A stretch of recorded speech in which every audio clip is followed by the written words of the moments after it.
On Monday, 3 August, AstraZeneca was reported to have held preliminary talks to combine with Bristol Myers Squibb in a deal that could value the merged group at nearly $400 billion. AstraZeneca's London shares fell by more than 8% intraday, wiping more than £15 billion from its value, while Bristol Myers initially rose. That asymmetric reaction is the first important clue. Investors were not treating this as an obvious growth opportunity for AstraZeneca. Only a week earlier, the company had offered a very different reading. First-half revenue reached $30.7 billion. Core earnings per share rose by roughly 11 to 12%. Oncology revenue grew 15%, rare diseases grew 11%, and management reaffirmed its long-term ambition of $80 billion in annual sales by 2030. Pascal Soriot's message was that AstraZeneca's own medicines and late-stage pipeline could carry that growth. He said the company did not need additional business development transactions to achieve its post-2030 plans, even if it remained open to selective deals. That is why the reported Bristol Myers discussions feel like a reversal in capital allocation, rather than a routine extension of the existing strategy. AstraZeneca has built its recent success by assembling targeted assets and developing its own pipeline. Bristol Myers would be a much larger, more complicated transaction, bringing substantial U.S. reach, but also a portfolio facing looming patent expiries. Eliquis and Opdivo account for about half of Bristol Myers sales, according to the reporting around the talks. AstraZeneca shareholders would therefore be asked to exchange the certainty of a growing business for the execution risk of absorbing a company with a very different earnings trajectory. The transmission mechanism is financial before it is operational. The reports suggest a deal could require both cash and shares, although the structure, price, and even whether the talks are continuing remain unknown. AstraZeneca would be buying a business that trades at a lower earnings multiple, partly because investors expect pressure from patent losses. That could mean paying a premium for declining or contested revenue, while exposing AstraZeneca to dilution, higher financing demands, and years of integration work. There is a strategic rationale. Bristol Myers would deepen AstraZeneca's presence in the United States, where AstraZeneca is already committing billions to research and manufacturing. The two companies also have large oncology businesses, and a combined portfolio could be broader than either company's alone. Bristol Myers brings greater strength in blood cancers and cell therapy, while AstraZeneca has built considerable weight in solid tumors. Cost savings and a larger commercial platform could eventually improve margins. But those are possibilities, not established benefits. The same oncology overlap that creates the apparent strategic logic could invite intense competition scrutiny and force asset disposals. Analysts also warned that large pharmaceutical mergers can damage research productivity as scientists and managers become distracted by integration. AstraZeneca's shareholders have a specific reason to be skeptical. The company's current growth case depends on moving quickly through clinical trials and launches, while a mega merger could slow the very innovation that supports its $80 billion target. Bristol Myers is not simply a broken asset waiting to be rescued. Its latest quarterly sales reached about $13 billion, with newer medicines such as Breyanzi, Opdualag, and Camzyos providing growth. That gives the target a credible future and may explain why its shares rose when the talks were reported.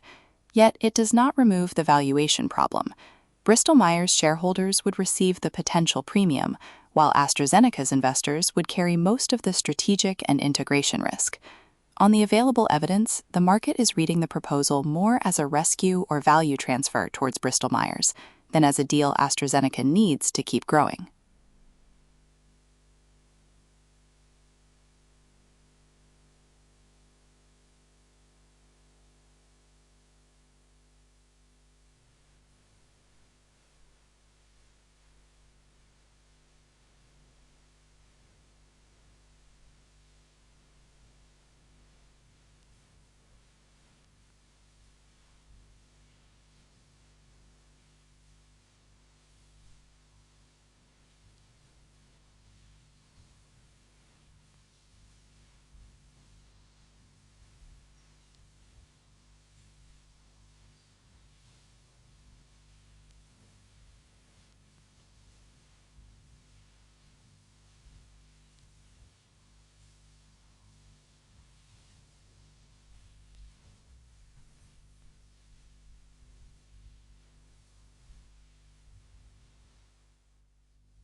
For a watcher, the 7% fall is not automatically a bargain. It reflects uncertainty about a possible transaction, not a clean reassessment of the pipeline. The next useful observation is whether AstraZeneca's third-quarter results, expected in late October, preserve its existing guidance, and whether management explains why a mega deal is superior to the targeted partnerships it has used so far. Beyond that, the company has a substantial set of Phase 3 readouts scheduled over the next 18 months. Those results will test the original growth thesis far more directly than speculation about a merger. The evidence still leaves the central facts unresolved. We do not know the proposed price, funding mix, ownership balance, headquarters, regulatory outcome, or whether the discussions have moved beyond an early exploration. It is also possible that the reports eventually lead to a narrower partnership rather than a takeover. So the current judgment is limited but meaningful. AstraZeneca's underlying growth story has not been disproved, yet the reported talks expose a new risk. The question is no longer only whether its pipeline can reach $80 billion in sales. It is whether management still believes that pipeline is valuable enough to build around on its own.